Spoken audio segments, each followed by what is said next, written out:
Hello mga kalodi ko, at heto nga po, nag-group meet kami ng aking barkada. Ito po last year pa po ito, since malapit ng Valentine's Day, ni-upload ko po ito. Happy hearts po mga kalodi ko. At heto nga po mga kalodi ko, ay nag-group meet po kami ng aking mga friends. At meron nga dyan ay pusong sawi na ngayon.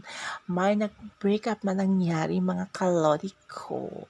Alam mo naman sa Mother Earth, walang permanente. I-accept lang po natin kung anong mangyayari in the future.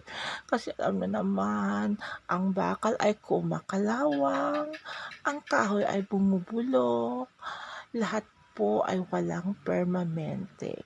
Kaya mga kalodi ko, always po tayo stay humble kasi hindi po natin alam kung ano ang mangyayari sa kasalukuyan. Pero ito naman tayo mga kalodi ko, lagi po tayong iisipin na think positive mga kalodi ko. Ito pa mga kalodi ko, piling GGSS naman tayo, piling GGSS mode tayo mga kalodi ko. Alam niyo naman.